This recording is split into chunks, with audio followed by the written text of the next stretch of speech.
iHeart, get ready. Fantasy football is here. Welcome to the Scout Fantasy Show. ScoutFantasy.com is home to the Fantasy Football World Championships and the best players in the world. Real money winners giving their secrets to help you win. Now exclusively on iHeart. This is the Scout Fantasy Show with your host, the one, the only, Dr. Roto. It's Dr. Roto. Get out the insurance cards. Get out the copay. The office is open, my friends. It is Thursday. I will preview Thursday's game in just a few minutes. But as I always like to do on Thursdays, I go through my leagues and I try to see some of the bidding results for you, and I go through that. So in the Beat Dr. Roto League, somebody bid $658 on Lat Murray. The next highest bid was $444. Ricardo Lewis went for $373. Wow. That was just a desperate attempt to make a play there. I don't like that at all. I mean, I liked Ricardo Lewis at $50, but not at that. Wayne Gallman, $351. Next highest bid was $129. I thought about $150 bid would get him. Thomas Rawls went for $311. Adam Humphries went for $222. J.D. McKissick went for $181. I hated that one because C.J. Prosise is coming back. I know McKissick looked good, but that was the Indianapolis Colts in the fourth quarter of a game that the Seattle Seahawks were winning and the Colts were done. They wanted to get on a plane home, and C.J. Prosise was coming back. Didn't like it. Zay Jones went for $86. Jared Goff went for $121. I don't like that one at all either, considering that their schedule is going to get much harder. Much harder. Jerick McKinnon went for $68. That was smart. Alf Morris went for $77. That was smart. Eddie Lacy. Oh, I got him. Look at that. $59. That was smart. That was a steal. That was my favorite one. Mitch Trubisky went for $36. James Conner I got for $23. Now, let me tell you why I like the James Conner pick so much. All you need is one Lev Bell injury, baby, and I got a star. I love getting those guys on the cheap. You leave a James Conner out there, I'm going to snatch him up. Maybe he does nothing. But A, maybe the Le'Veon Bell owner should have gotten him. And B, God forbid Le'Veon Bell gets injured. Hello. All right. Here's from our World Championship League. Aaron Jones went for $267. Jerick McKinnon went for $257. It's a good buy. Smart. It really was smart. McKinnon was smart. Wayne Gallman, $225. Next bid was $194. Eddie Lacy goes for $159. J.D. McKissick went for $41. That makes sense. Oh, I got Ricardo Lewis in this league. $36. That's how much you spend on Ricardo Lewis, dudes. $36, not $380. Adam Humphries, $28. And then, people start bidding. And I'm okay with this. James Conner went for $7. There you go. Good bid on James Conner. Good bid on James Conner. Steelers defense, $27. No, you don't spend $27 on a defense. $5.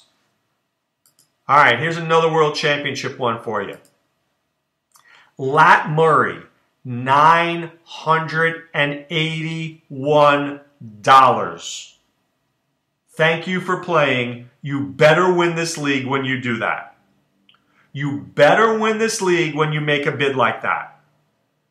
The next highest bid was $625.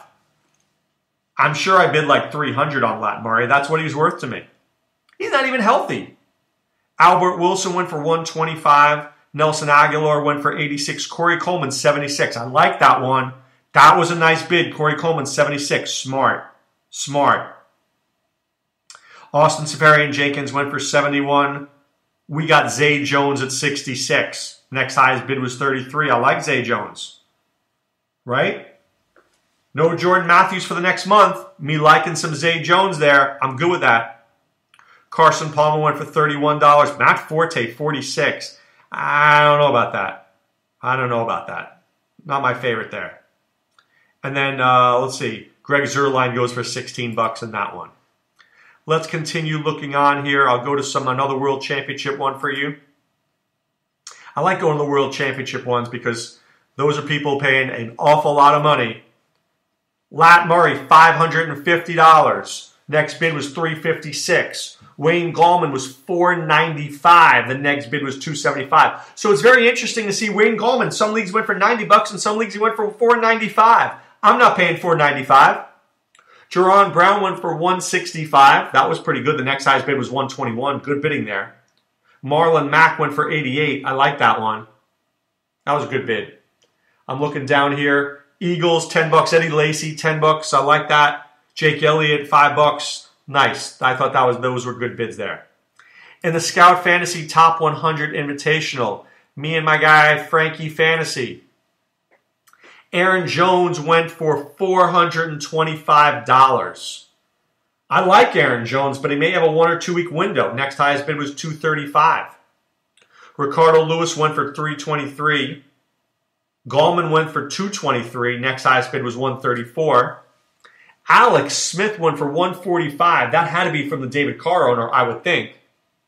Frankie Fantasy and he bid too much on this guy. He went for Juju Smith-Schuster at $137. The next highest bid on Juju was $42. So I guess we had some good Juju there. If I wouldn't have bid as much. Eddie Lacy, $89. I like our Rex Burkhead pick at $66. Next highest bid on him was $38. People forget about Rex Burkhead. He'll be back soon. I like that one. J.D. McKissick went for $41. I thought that was a good bid. Austin Keller went for $15 to Chad Schrader. He knows what he's doing. Not his first time in this league. All right, let's see who else here. Another world championship for you.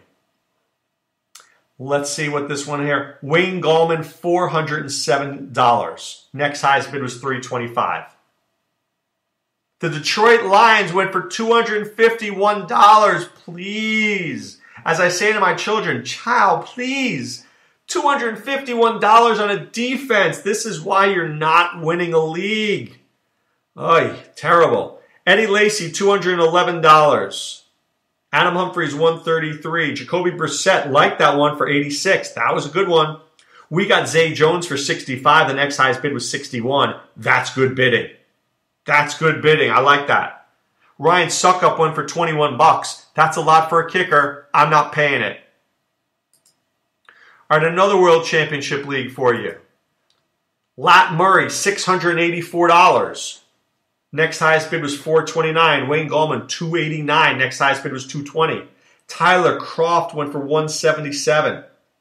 Glenn Lowy gets Eddie Lacy for $141. Next highest bid was $101. Zay Jones went for $123. It's so interesting. In every league, guys are going for different money. So what do we learn here? It depends on your league. It depends on what people are willing to pay and how desperate they are. It's hard to know what to do. It is. It's hard to know what to do. So my friend right here, Lat Murray, $699 in his league. Eddie Lacy, $267. McKissick, $261. My friend gets Elijah McGuire at $80. I like it. I'd much rather Elijah McGuire at $80 than J.D. McKissick at $261. And Fat Eddie Lacy at $267. I'm sorry, festively plump Eddie Lacy. That's a lot of money. So I didn't know if I like that. I'll take a look at a couple of online championship leagues. Let's see if I've got one here. All right, this is one that I'm doing quite well in. I think this is a team I'm top 17 overall. Wayne Gallman, $315. Jerick McKinnon, $232. Eddie Lacy, $121. Kendall Wright, $79. McKissick, $71. There you have that one. That made some sense to me. Let me do another one, another online championship. Doing pretty well in this one too. Wayne Gallman, $315. Right? That was a good one. McKinnon, $232. Eddie Lacy, $121. I'll do one last one here for you. Let's just give you the bids here. Deshaun Watson. Oh, this is the one league I don't have him in. I'm very upset.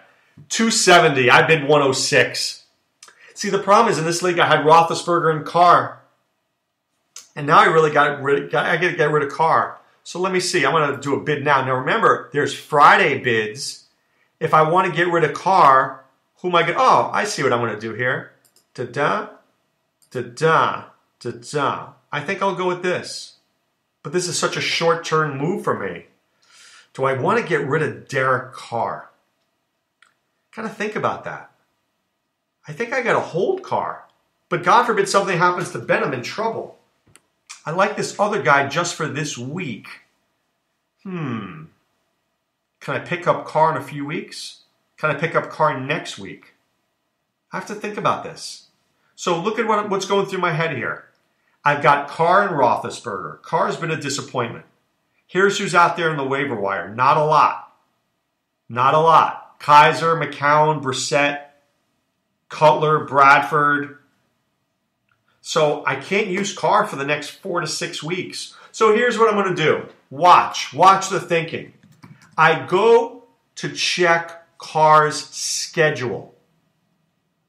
Now, why do I check his schedule? To ask myself, at what point in the season do I really want to play him? Right? So let me look at Carr. And I see that Carr, let's assume he's out through week 10. Is that fair? I think he's out through week 10. Week 11, New England. That's tasty. Denver, the Giants, the Chiefs, Dallas, and Philadelphia. I don't know if I love that. I mean, New England I like for sure. Denver is not good. The Giants are good. I don't like in Kansas City. Dallas is interesting, but I mean, do I really want him for 2 weeks? And then Philadelphia? I could probably get rid of Carr. So that's what I'm going to do. I'm going to bid a couple of dollars on this other guy, and I'll do that. Now, could that be a mistake? It could be a mistake, but I'm going to have to roll with Ben Roethlisberger. Or I'm going to have to find somebody else on the waiver wire at some point to make a move. And I'm sure I could do that at some point. Right? I'm sure I could do that at some point. Now, what I also can tell you is when I look at that team, I have Martavis Bryant. So, do you remember the days where we used to get hookups? Right? Remember hookups? Every time Ben throws to Bryant, I get double the points. I'd much rather have Antonio Brown, but, man's got to do what a man's got to do. So, when you're deciding who to drop, what to drop, let's talk about this first of all. You can drop guys for a Friday night pickup. I picked up a guy on Friday for a couple of bucks. I don't usually spend a lot of money on Friday. I usually spend most of my money on Wednesday. On Friday, if there's something there that I need and I didn't get something I want, just like with that move, I'll go in and I'll drop a Derek Carr, right? Next, when I'm doing that, I look and see the schedule. Who does the guy have? How badly do I need him? How badly do I need this other guy? I want to save money wherever I can because just look at this. Last week, who knew Wayne Gallman? Who knew Aaron Jones? Who knew Lat Murray? Every week, there's always another guy. There's always another guy. And that's why you need to have money for the next guy. That's why. Okay? So if you're ever wondering, that's the plan. So let's take a look at the Thursday night matchup here. So we've got the New England Patriots against the Tampa Bay Bucks in what should be a very good game. And I don't usually say that on a Thursday night. Tom Brady, when are you ever not starting Tom Brady? I mean, seriously. James White is a must start for me. Must in a PPR format. I think the big question here is Mike Gillislee. So with Mike Gillislee, I have found that I like this guy, but he is so touchdown dependent. Do you know how many targets he has receiving? 0. Do you know how many receptions he has? 0. So week 1, he had 3 touchdowns. Week 2, he had 1. Weeks 3 and 4, he didn't have anything. So he's so boom or bust. If you have better options, I want you to use them. At receiver, I really like Chris Hogan a lot this week. I don't love Brandon Cooks. I like him. I don't love him. I worry about the matchup against Brent Grimes, but very hard for me to bench Brandon Cooks. Very hard for me to do that, so I probably won't. Danny Amendola I like. I think he's just a good, smart player who always gets targets. And finally, Gronk. I think Gronk should have a good game, but he may be limited. But I still think it's a very good spot for him. Right? He made the trip to the game. They have Levante David is out. TJ Ward is out. Quan Alexander's out. I think Gronkowski should have a very good game, and I expect that he plays. For Tampa, it's really very simple. You got Jameis Winston, who I love, because New England can't stop anyone. I mean, when I say anyone, I mean anyone. I love Mike Evans. I love Deshaun Jackson. I mean, seriously. Every receiver has done well against the New England Patriots. But my worry is at running back because Doug Martin is expected back. Now, if I knew that Doug Martin was going to get 20 touches, I would start him. But I don't know that for sure. What about Jacquizz Rodgers? Do you just take him out? Do you not play him? What about Doug Martin? I don't know. I need to see this game to know. Now, moving forward, I think Martin gets more play. But this game, I'm not sure. So I definitely don't want to start Jacquizz Rodgers, and Martin I'm leaning against. But what I want you to do is listen for information. If you hear information that it looks like Martin's going to get 20 carries, you start him. I also like Cameron Brate, but I don't love him. I like him more in a standard league because I think he always catches touchdowns, and Jameis Winston loves going to him in the red zone. He does. So I want to go back to the Patriots' schedule there for a second because I think a lot of people are going to get the wrong impression, and I need to change people's impressions right now. Okay? So I'm going to go back to the Patriots' schedule, and I want you to just hear me out. I know the Patriots' defense has been disgusting. But just listen. They have the Jets next week. Then they play Atlanta. That's a tough one. Then they have the Chargers. Then they have a bye. Now watch the second half. Denver, not a great offense. Oakland, predictable offense. Miami, Buffalo, Miami, Pittsburgh, Buffalo. Right? I know their defense is bad, but they play Buffalo twice, Miami twice, Denver, and the Jets. These are not great teams. The only game that I would think really plays in their favor, the other team's favor, is Pittsburgh in Week 15. Load up on Ben Roethlisberger. But I'm telling you, I know we want to pick on the Patriots, but not with some of those teams. You can't pick on teams with sucky players. Miami sucks. Buffalo sucks. So I'm just saying, let's not bury the Patriots just yet. Let's wait on the burial. Okay? I also want you right now to check out scoutdfs.com. Check out our optimizer. I really love our optimizer. It's easy to use, and I think you'll get a lot out of it. I do. A lot out of it. We've got great articles on there. I'm doing a podcast with my man Fuego Steve on Friday night. So there's just a lot of information for you guys. ST Chickens is doing an amazing job of getting the site rolling for us. ScoutDFS.com. Then I want you to go to ScoutFantasy.com, enter the promo code ROTO2017. Get in those message boards. Ask us questions. What do I do? What do I do? Look, a lot of questions are out there from people. We give you the answers, whether it's me or Ronis or Sean Childs, Mark Deming, Mark Morales-Smith. We are there to help you win your fantasy football leagues. Let us do that for you. Okay? You ask us the questions, we'll give you the answers. That's how we roll. But right now it's time to put away the insurance cards, put away the copay. The office is closed, my friends. I am back tomorrow with my visionary plays of the week and a quick take from each game. I love that one. That's one of my favorite podcasts, so stay tuned for that one tomorrow. Have a great one. Be well. Take care. Thanks for listening to the Scout Fantasy Show. There's never been a better time to join the Scout Army. Visit scoutfantasy.com. Use the promo ROTO for 2 months free. And don't forget, fantasy players, please thumbs up the podcast on the iHeart app. See you next time. Go Scouts!